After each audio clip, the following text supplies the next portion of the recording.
You don't need to go to the end of the earth to have a massive adventure. And most people here don't have the time, the money, or the skills to go to the end of the earth, but you don't need that to find somewhere new, to challenge yourself, to find somewhere absolutely wonderful. This is Wales, and to prove my point, I set out to try and do the most mundane expedition I could think of, to walk a lap of the M25 motorway. If you can find adventure here, you can find it anywhere. Cross-country, through villages, towns, housing estates, golf courses, quite a lot of gentle trespassing. I didn't have a map. You don't really need a map to follow the M25. On I went. It was pretty tough. It was cold. It was winter. And then one day, we found this sledge, child sledge. Found it, didn't nick it, loaded our kit into it. And now, for the first time in my life, I felt like a proper explorer, like Ranulph Fiennes, hauling my sledge through the snowy wastelands of Rickmansworth, Junction 17. And then we found a shopping trolley. Slightly weird behavior, I acknowledge this, but this genuinely was an adventure. It was physically tough. It was January. We were sleeping in the snow under a plastic sheet. It was tough. We went to new places. We met new people. We saw interesting things. This had everything that an adventure really should have. This is rush hour, the M25, about 50 yards away. Gridlock, everyone jam solid, frustrated, stressed. Step a tiny way away from the road that everyone else is on, and you have a whole beautiful, if difficult, road to yourself. And so the idea of micro-adventure was born. And this was a concept that I came to really believe in. I thought, I need to put my money where my mouth is. And I said, I'm going to do a whole year of micro-adventures. No big foreign expeditions, a whole year here in the UK, little things. I started small, enter a race. I wanted to do something that anyone could do. Start small with a race. I chose a 24-hour winter mountain bike race through Scotland. But start a race. Anyone can do that. And then from there, a few excuses to bust. People say they can't do it. I've got my 9 to 5 job. What about your 5 to 9, the 16 hours of free time you have? Leave your office, dress smart in your suit, go into a phone box, do your Superman impression, come out dressed in Gore-Tex, jump on a train, go to the mountains, climb a mountain, sleep on the top, bundle up your suit, it makes a fantastic pillow, sleep on the top of the mountain, run back down in the morning, jump in a river, have a cup of coffee, get on the train, you're back at work. You're a bit smelly, you're a bit crumpled, you're a bit sleepy, but you feel properly alive. And so this idea of micro-adventures was really starting to grow in me now, and I thought, I'm definitely on to something here. Another excuse. People say, oh, I don't live anywhere beautiful to go do adventures.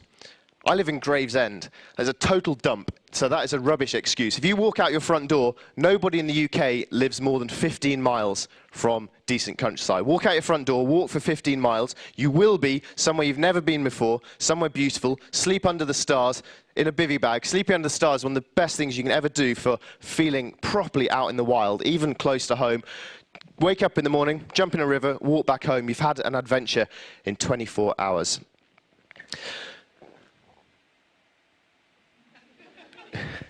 Can't remember what's next, otherwise I'd launch into it. Simplicity. On proper expeditions, I love the simplicity of life. Cut away all of the junk of the normal real world. So I decided to get back to basics. So I went with a friend to try and live for a few days as Mesolithic hunter-gatherers. Now, fortunately, my friend, he used to live in a treehouse, so he's very good at rubbing sticks together to make fire and foraging and things. At first, I was so bored. No watch, no phone, no internet. Time was dragging. I was very hungry.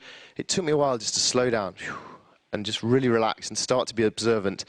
And it was the most incredible experience, a few days out in the woods for a few days until we got so hungry that we had to go to McDonald's. Next, I decided to explore the outlying regions of the United Kingdom, head to the extremes, place I've never been. I traveled the length of the Shetland Isles by folding bicycle, crossing from island to island in this little inflatable Packraft boat I've got, paddling across the sea from island to island until eventually we reached Muckleflugger. What an awesome sounding place, the most northerly outcrop in the British Isles. There's my tent on that cliff top. In all of the places I've been in the world, this ranks right up there as one of the best campsites in the world. Right in the cliff, puffins flying around, midnight sun. Britain is an amazing place that we live in. Muckleflugger is my new favourite spot. And so to really demonstrate that the UK is full of great places, and to show that the thing's not where you go, it's just about going. The next thing I did was I got a map, closed my eyes, pointed my finger on the map, opened them, and I went there, this totally arbitrary destination. When I arrived there, it was raining, it was foggy, I couldn't see a thing. But getting there was a great adventure, saw some absolutely beautiful places. Next, I decided to swim a river. I chose the River Thames to swim, and then David Walliams nicked my ideas. I chose this river because I wanted to show that even a fairly urbanized river is actually very, very wild. And when you get down at eye level swimming, you feel really like you're out in the middle of absolute nowhere. You can't see houses, you can't see even footpaths by the road. It really is down at eye level. And I think of all of the things I've done this year, swimming down a river was my favorite of all the micro adventures. There are about 8,000 rivers in England, I think, so there are plenty of rivers. Go out there, swim a river. So the adventures have been coming thick and fast, but I was conscious that I wanted to do something difficult as well. It was really important to me that these escalated from the small little race up to something quite hard. So I decided to combine a few things that I love: mountain biking across Skye, taking to the sea in my little packraft, paddling across the sea to the mountains, and then taking on the Coolin Ridge, mountain climbing along the ridge in Skye. I'm a totally novice climber, so for me this was a massive challenge. Unfortunately, I failed due to injury, which is quite annoying, because it was a wonderful, wonderful experience. It was absolutely terrifying, and how brilliant it is that right here in Britain you can scare the life out of you. You don't need to go to the other side of the world to totally terrify yourself. And the best thing I think about this whole year has been sharing it with people who have never slept in a bivvy bag before, never slept under the stars, and to encourage people to just go do things like this has been absolutely brilliant. I've been getting emails from people who've gone to do micro adventures of their own, and it felt a bit of a risk to me taking this on as a year-long project, but it's been a hugely rewarding thing, and I can only encourage you to just go out there, think of a plan, and just go do it. Thank you.